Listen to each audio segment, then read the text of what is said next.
ঠাকুরের রাতুল চরণে প্রণাম জানিয়ে, আরাধ্যা জগৎজননী বড় মায়ের রাতুল চরণে প্রণাম জানিয়ে, পরম পূজ্যপাদ বর্দার চরণে প্রণাম জানিয়ে, পূজনীয় আচার্যদেবের চরণে প্রণাম জানিয়ে সকলকে আমার আনন্দিত জয়গুরু বলে আলোচনা প্রসঙ্গে তৃতীয় খণ্ডে 28শে পৌষ 1348 সাল সোমবার শ্রী ঠাকুর প্রাতকৃত্যাদি সমাপনান্তে নিভৃত নিবাসে বিছানায় বসে আছেন। এমন সময় কেষ্টদা ওখানে গেলেন। কেষ্টদা শ্রী ঠাকুরকে প্রণাম করে নিচে মেঝের উপর বিনা আসনে বসতে যাচ্ছিলেন। দেখে শ্রী ঠাকুর ব্যস্ত সমস্ত হয়ে বললেন, এত ঠান্ডায় খালি শানের উপর বসবেন না, একটা আসন টেনে নিয়ে বসেন। তা আপনি আইছেন, ভালোই হয়েছে। লোকের দঙ্গলের মধ্যে আপনাকে যা কইবার তা কইতে পারি না। যখন যেটা কবার তখন সেটা না করলে আমার কামের অনেকখানি ক্ষতি হয়ে পড়ে। তাছাড়া একটা করণীয় কাজ করা হলো না বলে মনে একটা অস্বস্তি লাগেই থাকে। অনেক সময় পরেও আবার ভুলও হয়ে যায়। এজন্য এই জালের ঘর করিয়াছিলাম। ভাবিছিলাম রোজ কিছু সময় এখানে বসে আপনাদের সঙ্গে প্রয়োজনীয় কথাবার্তা কব। তা এই জায়গায় এখন বারোয়ারি জায়গা হয়ে গেছে। কেমন একটা ব্যাপার হয়েছে, শৃঙ্খলা যেন আমরা কিছুতেই মানতে পারি না। কেষ্টদা, এই শৃঙ্খলা ভাঙার বুদ্ধি কেন হয় আমাদের? শ্রী ঠাকুর, দেখেন, ভালোবাসা যদি থাকে তাহলে বুদ্ধি থাকে প্রিয়ের সুখ সুবিধা স্বাচ্ছন্দ্য কিসে হয়। প্রিয়র সান্নিধ্য না পেলে তার হয়তো বুক ভেঙে যায়, কিন্তু তাতে যদি প্রিয়ের সুবিধা হয় তেমন ক্ষেত্রেই সে মনের ব্যথা মনে চেপে হাসি মুখে দূরেই থাকে। দূরে থেকেই তার সুখ শান্তির জন্য যা পারে সন্তুষ্ট চিত্তে তাই করে যায়, কোনো অনুযোগ করে না, অভিযোগ করে না। সীতাকে যখন নির্বাসন দিলেন রামচন্দ্র, তখন অনেকেই সীতার প্রতি সহানুভূতি পরবশ হয়ে রামচন্দ্রের কাজের অযৌক্তিকতা সম্বন্ধে তার কাছে বলতে যেতেন।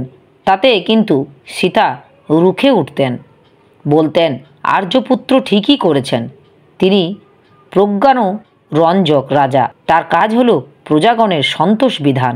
তাদের মধ্যে অসন্তোষ বা বিক্ষোভ দেখা দিলে রাজার কর্তব্যচ্যুতি ঘটে।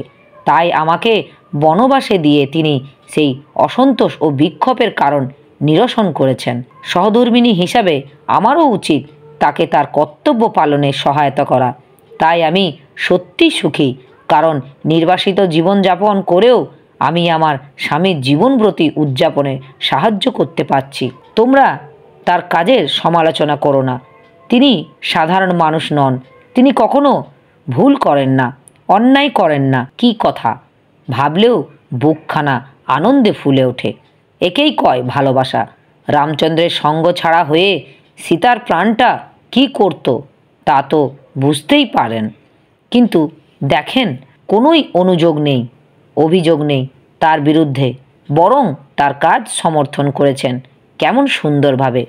এ হেন জীবনযাপন করে গেছেন তিনি, তাই রামের সঙ্গে তার নাম জড়িয়ে গেছে ভারতের ইতিহাসে। বলতে বলে সীতারাম। তাই এই ঘরে ঢোকা সম্বন্ধে শৃঙ্খলা যে ভাঙে তার মূলে আছে ভালোবাসার অভাব, আছে আত্মপ্রীতি, আত্মপ্রতিষ্ঠার বুদ্ধি। আপনাদের মধ্যে অনেকে আছে যারা মানুষের কাছে দেখাতে চায় তারা আমার পক্ষে কতখানি অপরিহার্য, তাদের কতখানি অধিকার সর্বত্র, তাদের কতখানি অবাধ গতি। এর মূলে আছে হীনমন্যতা, শ্রদ্ধার সও নেই ওতে। শ্রদ্ধা মানুষকে তার চলনার সীমারেখা ও অধিকার ভূমি সম্বন্ধে সচেতন করে দেয়, সে তা লঙ্ঘন করে না। এইটা হলো সত্যিকারের আত্মমর্যাদাশীল ব্যক্তির লক্ষণ। এই সীমারেখা সম্বন্ধে যাদের বোধ নেই তাদের শিক্ষিত বা মার্জিত রুচি বলা যায় না। তারা অযথা দাবি করে, দৌরাত্ম্য করে, উৎপাত করে, অনধিকার চর্চা করে, অন্যের বৈশিষ্ট্য ও স্বাতন্ত্র্যকে ক্ষুণ্ণ করে, আর এমনি করেই মানুষের বিরাগ ভোজন হয়ে ওঠে। তাই আমাদের আর্য শিক্ষা পদ্ধতি ও সাধন পদ্ধতির মধ্যে অধিকারী ভেদের উপর অত জোর দেওয়া হতো। আপনাদের এই যে তথাকথিত গণতন্ত্র, এটা একটা অবৈজ্ঞানিক। কেষ্টদা, আপনি যে বর্তমান গণতন্ত্রকে অবৈজ্ঞানিক বলছেন, কিন্তু পৃথিবীর সেরা সেরা নেতা যারা তারা সবাই তো এই গণতন্ত্রের সমর্থক। রকম যেমন দেখা যাচ্ছে তাতে সারা পৃথিবীতেই তো এই গণতন্ত্র ছড়িয়ে পড়বে। শ্রী ঠাকুর, বৈশিষ্ট্য বিধৃত গণতন্ত্র যদি হয় তাতে তো আটকায় না। গণতন্ত্র আপনাদের দেশেই কি কম ছিল? শুনেছেন তো রামায়ণের কথা। একটি ব্রাহ্মণের ছেলেও অকাল মৃত্যু হয়েছিল বলে ব্রাহ্মণ এসে কৈফিয়ত তলব করেছিল রামচন্দ্রের কাছে। কেন তোমার রাজ্যে অকাল মৃত্যু হলো? এত বড় ব্যক্তিগত অধিকারের কথা আজকের দিনেও কোনো গণতান্ত্রিক রাষ্ট্রে আপনারা কি কল্পনা করতে পারেন? অগণ্য নগণ্য প্রত্যেকেরই এতখানি অধিকার তখন ছিল। দেশের ব্যক্তিগুলি সঙ্গে মন্ত্রী বা নেতাদের ব্যক্তিগত সম্পর্ক কোথায়? গণতন্ত্রের নায়ক যারা, তারা যদিও বলেন প্রত্যেক মানুষ সমান, তাহলে তারা অন্তরে অন্তরে জানেন যে তারা অসামান্য, অসাধারণ। প্রকৃত প্রস্তাবে অগণ্য নগণ্য দুঃখী সর্বসাধারণের সঙ্গে তাদের ব্যক্তিগত সম্পর্ক কতখানি। তারা সভা করে, বক্তৃতা করে, কাগজে বিবৃতি দেন, ব্যথিত কারো বাড়িতে গিয়েও বড় একটা খোঁজ খবর নেন না, কিংবা ব্যক্তিগতভাবে লোকগুলি তাদের কাছে ব্যথার কথা জানাবার সুযোগ কমই পায়। তাদের বৈতরণী পার হবার খেয়া নৌকা হলো ভোট। ভোটের মালিক হলো জনতা। জনতার চাপ, জনতার দাবি যেখানে, সেখানেই তারা দরদির ন্যায় বিচারের থলি খুলে বসেন। বেষ্টি দিয়ে যে জনতা, সেই বেষ্টির তারা ধার ধারেন না, তার কথায় কর্ণপাতও করেন না। তাই গণতন্ত্রের মধ্যে যে ব্যক্তি স্বাতন্ত্র্যের কথা বলা হয়, ওটা একটা লোক ঠকানো কথা। প্রত্যেকেই প্রাপ্তবয়স্ক লোককে ভোটাধিকার দিলেই গণতন্ত্র হয় না। দেখতে হবে এই ভোটাধিকারের ভিতর দিয়ে সে পেল কি। আবার জনতার দাবি ছাড়া গ্রাহ্য হয় না বলে বহু মানুষ ক্ষুদে নেতাদের থপ্পড়ে পড়ে বাধ্য হয়, যারা কিনা দল বাদতেও বিক্ষোভ প্রদর্শন করতে ওস্তাদ। তারা অনেক সময় মানুষের প্রবৃত্তি এবং প্রলোভনকে উস্কে দেয়। কর্তব্য সম্বন্ধে সচেতন না করে মানুষকে অধিকার আদায় সম্বন্ধে খেপিয়ে তোলে। ফলে তারা কর্মশক্তি, কর্তব্য বুদ্ধি ও যোগ্যতা হারিয়ে সমাজের ভারস্বরূপ হয়ে ওঠে। সেই জন্য ব্যক্তির দুঃখ বেদনার কথা, সমস্যার কথা সহানুভূতি সহকারে শুনতে হয় এবং সম্ভব মতো তার নিরাকরণের ব্যবস্থা করতে হয়। তাহলে জনতার বহু দাবি দেওয়াও বিক্ষোভের হাত থেকে রেহাই পাওয়া যায়। আপনার কাছে একটা মানুষ এসে যদি তুষ্ট হয়ে যায়, সে আবার তার পরিবেশের কাছে বলে, এতে বহু মানুষের শ্রদ্ধা আপনার উপর আকৃষ্ট হয়। আর প্রত্যেকেই যদি জানে যে তার ব্যথা নিরাকরণের একটা জায়গা আছে, তাহলে মানুষগুলির মন আশ্বস্ত থাকে। কেউ বিক্ষোভমূলক বিপক্ষ দল গঠন করতে চাইলেও তারাই প্রতিরোধ করে তা। দুষ্ট লোক মানুষকে খেপিয়ে সমাজের অনিষ্ট করবার সুযোগ পায় কম, সংহতি বজায় থাকে অনেকখানি। তাহলে আপনাদের বলি, প্রত্যেকের সঙ্গে কথাবার্তা বলবার কথা। আপনার সঙ্গে প্রত্যেকটা কর্মীর ব্যক্তিগত সম্পর্ক যত গভীর হবে, ঋত্বিক সঙ্গের কাজও আপনি তত সুষ্ঠুভাবে চালাতে পারবেন। প্রত্যেকেই কথা শুনবে, প্রত্যেকের জন্য ভাববেন, প্রত্যেকের জন্য যথাসাধ্য করবেন, আর সাহায্যাদি যা করবেন তা যথাসম্ভব নিজে সংগ্রহ করে করবেন। কারো মুখাপেক্ষী বা হাত ধরা হয়ে থাকবেন না। ফিলান্থ্রপি থেকে দিলে ভালো, না দিলে না দিল।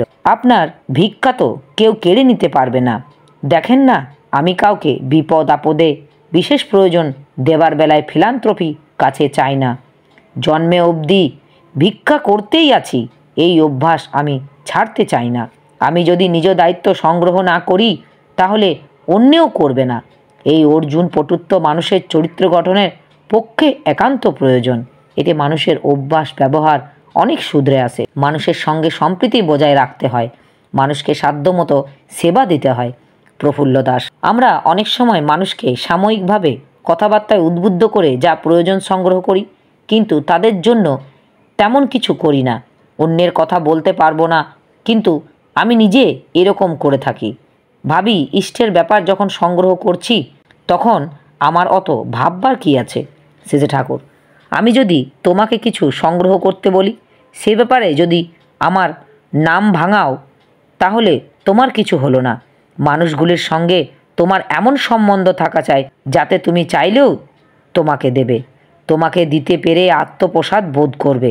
কেউ যদি খুশি মনে তার ক্ষুধার অন্ন থেকে দিতে চায় এবং তা গ্রহণ না করিলে ব্যথিত হয়, সেই জায়গায় তাকে ঘিন্ন না করে কিছু না নিলেও দোষ হয় না। আবার কেউ যদি অন্তরে অন্তরে ক্ষুণ্ণ হয়ে তার অফুরন্ত ঐশ্বর্যের এক অংশ দিয়ে দেয় এবং তাতে যদি সে বস্তুগতভাবে এতটুকু ক্ষুণ্ণ না হয়, তাহলে তা না নেওয়াই ভালো। আমি দেখিস না, যাদের আছে তাদের অনেকের কাছে কিছুই চাই না, বরং তাদের আরও দিই, কিন্তু যাদের কিছু নেই তাদের কাছেই হয়তো চাই। দেখ, পরমপিতার সেবায় অর্থ ব্যয় করতে স্বীকৃতি লাগে। পিতৃপুরুষের পুণ্য না থাকলে সে প্রাণ লাভ করে না মানুষ। তবে আমার সবসময় বুদ্ধি থাকে, যার কাছ থেকে 1 পয়সা নিই, কেমন করে তাকে আরেক টাকা পাইয়ে দেওয়ার কথা, কেমন করে তাকে 1 টাকা পাইয়ে দেওয়া যায়। ফল কথা, দেবার বুদ্ধি থাকলে মানুষের যোগ্যতা ও প্রাপ্তির ঘাটতি ঘটে না। তোরাও এই বুদ্ধি মাথায় রাখবি। যার কাছ থেকে যা নিবি তার বেশি তাকে লাভবান করে দিতে চেষ্টা করবি। প্রফুল্ল: তা করব কিভাবে? আমাদের তো ত্যাগগড়ের মাঠ হয়ে থাকি সব সময়। সেজে ঠাকুর হেসে বললেন, মাথা খাটানো লাগে। আমি কি দিয়ে করি? আমার তো কানাকড়ি নেই। তোদের তো তবু বাক্স আছে, চাবি আছে, সময় অসময়ে 2-4 টাকা তাতে রাখিস। আমার তো তালা চাবি ধার ধারলাম না জীবনে, আমার তা লাগবে কিসে? আমি তো সবসময় শূন্য হয়ে আছি, কিন্তু পারি কি করে? পারি তোরা সব এত আছিস বলে। তোদের তো মানুষের অভাব নেই, কত মানুষ তোদের ভালোবাসে, তোদেরও তাদের ভালোবাসবি। নিজে যা থাকে তা দিবি, যেখানে পারবি না মানুষকে দিয়ে মানুষের জন্য করবি। করতে থাক, দেখিস ব্যক্তিত্বের এমন প্রভাব হবে যে তোদের মুখের কথায় মানুষের 1000 টাকার কাজ হয়ে যাবে।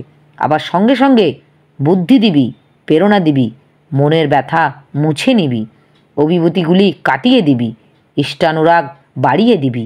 সেবার সব রকম হাতিয়ার তোদের হাতে আছে। তোরা তো রাজা।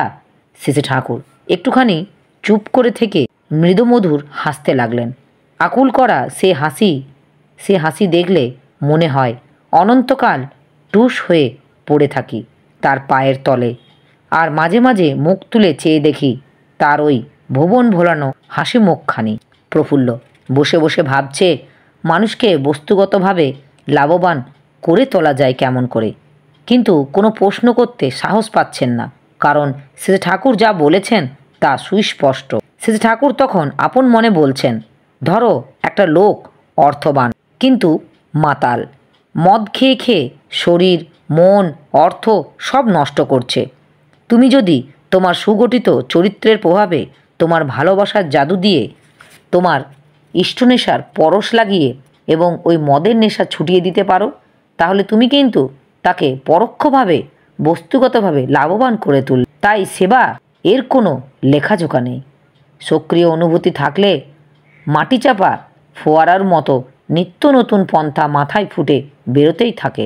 তবে সব করাটাই হবে ইষ্টসূত্রে গঠিত করে, নইলে লোকসেবা করতে যেয়ে মানুষ বেহেড হয়ে পড়ে, কারণ কড়াগুলির মধ্যে কোনো সংহতিসূত্র থাকে না, ক্রমাগত পরিবেশের পবিত্র অনুযায়ী ব্যবহৃত হয়। ইতিমধ্যে খেপুদা এসে বসলেন।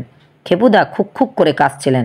সেজে ঠাকুর শাসনের সুরে বললেন, তোরে কয়ে আমি পারলাম না, কতদিন কইছি তোর ফ্যারেঞ্জাইটিসের ভাব আছে, শীতের কমাস, সকাল সন্ধ্যা মাফলারটা গলায় পেঁচিয়ে রাখবি, তা তুই খেয়াল করিস না।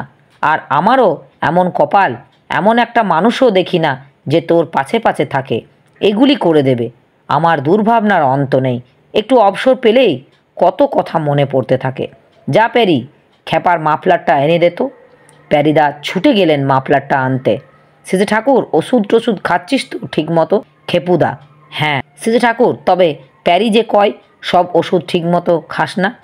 খেপুদা: প্যারি ভাবে গাদা গাদা ওষুধ খেলে রোগ তাড়াতাড়ি সেরে যাবে। সেজে ঠাকুর: ডাক্তারের নির্দেশে পুরোপুরি মেনে চলাই ভালো। পুরোপুরি মেনে চলে যদি ফল না হয়, তখন তুমি প্যারিকে বলতে পারবা যে তোমার ওষুধ এই কদিনই খেলাম, কিন্তু ফল কিছুই পেলাম না। প্যারির কোনো ভুল ত্রুটি হয়ে থাকলে সেও তা বিচার বিবেচনা করবার সুযোগ পাবে, কিন্তু নির্দেশগুলি যদি সম্পূর্ণভাবে অনুসরণ না করো তাহলে কিছুই বোঝা যাবে না। খেপুদা: আচ্ছা, খাবো। পরে কেষ্টদের দিকে চেয়ে হাসতে হাসতে বললেন, ওষুধ খাবার যন্ত্রণা রোগের যন্ত্রণা থেকে নিতান্ত কম নয়। কেষ্টদা হেসে উত্তর দিলেন, যা কইছেন। শেষে ঠাকুর সেই হাসিতে যোগ দিয়ে বললেন, ওষুধ খাওয়ার যন্ত্রণা একটা ফায়দা আছে, কারণ ওষুধ ঠিক মতো পড়লে তা ঠিক মতো খেলে রোগ সারে। পূর্ব প্রসঙ্গে উত্থাপন করে বললেন, আপনি যে বর্তমান গণতন্ত্রকে অবৈজ্ঞানিক বলেছেন, সেটা কেন শেষে ঠাকুর?